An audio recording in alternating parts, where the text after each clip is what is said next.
Iran ने Hormuz straight को पूरी तरह बंद करने का ऐलान कर दिया है। अमेरिकी हमलों के जवाब में ईरान ने कुवैत, बहरीन और जॉर्डन में अमेरिकी ठिकानों को निशाना भी बनाया। खाड़ी क्षेत्र में बढ़ा तनाव और जो वर्ल्ड जो मंडी है इसको लेकर के खासतौर से जहां पर क्रूड ऑयल मंडी है उसमें काफ़ी इसका असर पड़ रहा है। समुद्री व्यापार पर, ट्रेड पर खतरा मंडरा रहा है। आप देख रहे हैं न्यूज़ 18 का सोशल मीडिया प्लेटफॉर्म। मैं हूं विशाल। दोस्तों, मिडिल ईस्ट में लगातार हालात गंभीर होते जा रहे हैं। अमेरिका और ईरान के बीच बढ़ते फौजी टकराव ने अब पूरी दुनिया को फिक्रमंद कर दिया है।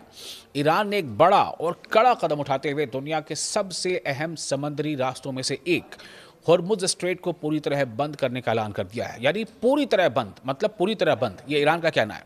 ईरान ने 11 जून को ये ऐलान किया है कि हॉर्मुज़ स्ट्रेट को सभी तरह के जहाज़ों के लिए पूरी तरह बंद कर दिया गया है।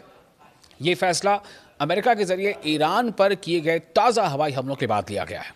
ईरान की नई संस्था पर्शियन गल्फ स्ट्रेट अथॉरिटी, जो कि ईरान ने इन दिनों, जब से 28 फरवरी से जो एग्रेशन शुरू हुआ था अमेरिका और इसराइल का एक साथ, ईरान पर वो टूट पड़े थे। उसके बाद से जो हालात बने और स्ट्रेट ऑफ हॉर्मुज़ पर जिस तरह से ईरान ने कब्जा किया, और ईरान का कहना था कि हमने जो इसको लेकर एक नई सिस्टम बनाया है और उसका नाम रखा गया है पर्शियन गल्फ स्ट्रेट अथॉरिटी, यानी PGSA, ने कहा है कि इलाके में बढ़ते तनाव और अमेरिकी फौजी कार्रवाई की वजह से स्ट्रेट ऑफ हॉर्मुज़ को अगली सूचना तक, अगले नोटिस तक पूरी तरह बंद रखा जाएगा। ईरानी फौज ने भी एक अलग बयान में कहा है कि अब किसी भी कमर्शियल या दीगर जहाज़ों को स्ट्रेट ऑफ हॉर्मुज़ से गुजरने की इजाज़त नहीं होगी। ईरानी सेना ने चेतावनी दी है कि जो भी जहाज़ इस रास्ते से गुजरने की कोशिश करेगा उसे निशाना बनाया जा सकता है। ईरान के इस ऐलान के कुछ ही वक्त बाद इलाके में तनाव और बढ़ गया। ईरान की रिवॉल्यूशनरी गार्ड कॉर्प्स यानी IRGC ने दावा किया है कि उसने अमेरिका के कई फौजी ठिकानों पर जवाबी हमले किए हैं। IRGC के मुताबिक कुवैत के अली अल सलेम एयरबेस और अहमद अल जाबिर एयरबेस, बहरीन के शेख ईसा एयरबेस और जॉर्डन के कुछ अमेरिकी सैन्य ठिकानों यानी अमेरिकी फौजी जो सेंटर्स हैं उनको निशाना बनाया गया है। ईरान का कहना है कि उसने 2 मरहलों में, 2 फेजेस में ये मिलिट्री ऑपरेशन चलाया और कुल 18 अमेरिकी सैन्य ठिकानों पर हमले किए। इसके अलावा 12 बैलिस्टिक मिसाइलें भी दागी गईं, जिनका निशाना अमेरिकी लड़ाकू विमान, फाइटर जेट्स और कमांड सेंटरों को बनाया गया था।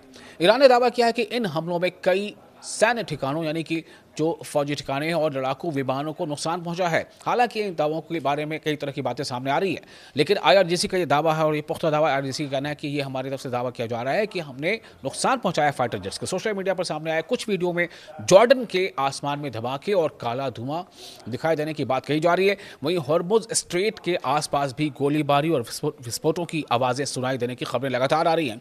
इससे पहले अमेरिका ने ईरान के कई इलाकों पर मिसाइल हमले किए थे। खासतौर से जो खबरें आई उसके मुताबिक जो दक्षिणी इलाके हैं वहां पर अमेरिका ने हमले किए थे। रिपोर्टों के अनुसार तेहरान प्रांत के आसपास स्थित कुछ सैन्य और सुरक्षा ठिकानों और जो प्रोडक्शन सेंटर्स हैं और दीगर प्लेसेस को निशाना बनाया गया। एक्सपर्ट्स का मानना है कि स्ट्रेट ऑफ हॉर्मुज़ का बंद होना पूरी दुनिया के लिए चिंता का विषय है। दुनिया के बड़े हिस्से का तेल और गैस इसी समुद्री मार्ग से होकर गुजरता है। अगर ये मार्ग लंबे समय तक बंद रहता है तो वर्ल्ड एनर्जी बाजार जो है और जो इंटरनेशनल ट्रेड है उस पर काफ़ी बड़ा असर पड़ सकता है। फिलहाल मिडिल ईस्ट में हालात बेहद तनावपूर्ण हैं। दुनिया की नज़रें अब इस बात पर टिकी हैं कि आने वाले दिनों में अमेरिका और ईरान के बीच ये टकराव आखिर किस दिशा में जाता है और क्या डिप्लोमेटिक एफर्ट्स होते हैं इस स्थिति को बदल पाने में या हालात को बेहतर कर पाने में।